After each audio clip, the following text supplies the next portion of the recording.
అందరికీ నమస్కారం.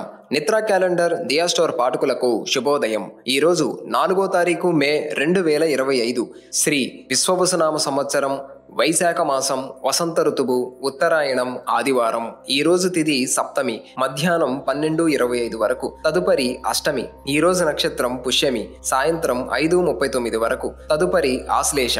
ఈ రోజు ద్వాదశ రాశుల వారి రాశి ఫలాలు ఏ విధంగా ఉన్నాయో తెలుసుకుందాం. ముందుగా మేషరాశి. ఉద్యోగస్తులకు పని ఒత్తిడి పెరిగి విశ్రాంతి లభించదు. దూర ప్రయాణాలు వాయిదా వేయటం మంచిది. చేపట్టిన పనులలో అవరోధాలుంటాయి. వృత్తి వ్యాపారాలు మరింత నిరాశను కలిగిస్తాయి. ఆధ్యాత్మిక చింతన పెరుగుతుంది. ఆర్థిక పరిస్థితి అంతంత మాత్రంగానే ఉంటుంది. తదుపరి వృషభ రాశి. ఆకస్మిక ధనలాభం కలుగుతుంది. వృత్తి వ్యాపారాలలో నూతన ప్రోత్సాహకాలు అందుకుంటారు. ఉద్యోగమున వివాదాలు సద్దుమణుగుతాయి. కొన్ని ముఖ్యమైన విషయాలలో కుటుంబ సభ్యుల సలహాలు కలిసి వస్తాయి. నూతన వాహనం కొనుగోలు చేస్తారు. కుటుంబ వాతావరణం సందడిగా ఉంటుంది. తదుపరి మిథున రాశి. గృహమున వివాహ ప్రస్తావన వస్తుంది. నూతన వస్తు వాహన లాభాలు పొందుతారు. ఆలోచనలు ఆచరణలో పెడతారు. బంధుమిత్రుల నుండి శుభవార్తలు అందుతాయి. వృత్తి వ్యాపారాలలో ఆత్మవిశ్వాసంతో నిర్ణయాలు తీసుకొని లాభపడతారు. ఉద్యోగ వాతావరణం అనుకూలంగా ఉంటుంది. ఆధ్యాత్మిక సేవా కార్యక్రమాలలో పాల్గొంటారు.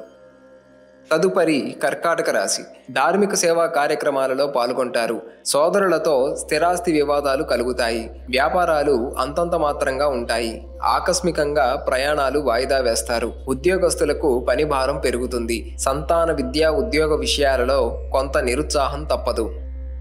తదుపరి సింహరాశి. చేపట్టిన వ్యవహారాలలో అవరోధాలుంటాయి. స్వల్ప అనారోగ్య సమస్యలు బాధిస్తాయి. వృత్తి వ్యాపారాలలో మరింత ఒత్తిడి పెరుగుతుంది. బంధుమిత్రులతో మాట పట్టింపులుంటాయి. ఉద్యోగస్తులు తొందరపాటు నిర్ణయాలు తీసుకోవడం మంచిది కాదు. నిరుద్యోగులకు మరింత కష్టం తప్పదు.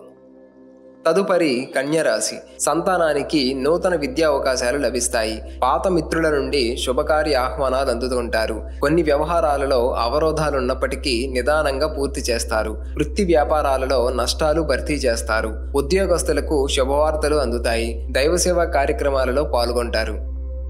తదుపరి తులారాశి. ప్రయాణాలు వాహన ఇబ్బందులుంటాయి. బంధుమిత్రులతో వివాదాలకు దూరంగా ఉండటం మంచిది. అనుకున్న సమయానికి పనులు పూర్తి కావు. ఆదాయానికి మించి ఖర్చులు పెరుగుతాయి. వ్యాపారస్తులకు వచ్చిన అవకాశాలు చేజారిపోకుండా చూసుకోవాలి. ఉద్యోగ విషయంలో ఉన్నతాధికారులతో ఊహించని సమస్యలు కలుగుతాయి.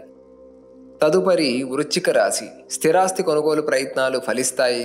వృత్తి వ్యాపారాలలో ఉన్నత ఫలితాలను పొందుతారు. కుటుంబ సభ్యులతో శుభకార్యాలకు హాజరవుతారు. దైవసేవా కార్యక్రమాలు నిర్వహిస్తారు. ఉద్యోగస్తులకు శ్రమకు అధికారుల నుండి ప్రశంసలు అందుకుంటారు. నూతన వాహనం కొనుగోలు చేస్తారు. తదుపరి ధనస్సు రాశి. దాయాదులతో స్థిరాస్తి వివాదాలు తప్పవు. వృత్తి వ్యాపారాలు నత్తనడకన సాగుతాయి. ఇంటా బయట ఊహించని సమస్యలు ఎదురవుతాయి. చేపట్టిన కార్యక్రమాలలో స్వల్ప వివాదాలుంటాయి. ఉద్యోగ వాతావరణం నిరుత్సాహపరుస్తుంది. దూర ప్రయాణాల వలన శారీరక శ్రమ పెరుగుతుంది. ధనపరంగా జాగ్రత్త వహించాలి. తదుపరి మకర రాశి. బంధుమిత్రుల నుండి సహాయ సహకారాలు అందుతాయి. స్థిరాస్తి వివాదాలు రాజీ చేసుకుంటారు. చేపట్టిన పనులు విజయవంతంగా పూర్తవుతాయి. వృత్తి వ్యాపారాలలో మరింత పుంజుకుంటాయి. ఉద్యోగస్తులకు సహోద్యోగుల సహాయంతో బాధ్యతలను సమర్థవంతంగా నిర్వహిస్తారు. ఆర్థికంగా అనుకూల వాతావరణం ఉంటుంది. తదుపరి కుంభరాశి. అనుకున్న పనులు వేగవంతంగా పూర్తి చేస్తారు. మిత్రులతో సేవా కార్యక్రమాలలో పాల్గొంటారు. వ్యాపారాలు మరింత ఉత్సాహవంతంగా సాగుతాయి. సమాజంలో పలుకుబడి కలిగిన వ్యక్తులతో పరిచయాలు పెరుగుతాయి. వృత్తి ఉద్యోగాలలో చాలా కాలంగా వేధిస్తున్న సమస్యల నుండి బయటపడతారు. ఇంటా బయట మీ మాటకు విలువ పెరుగుతుంది.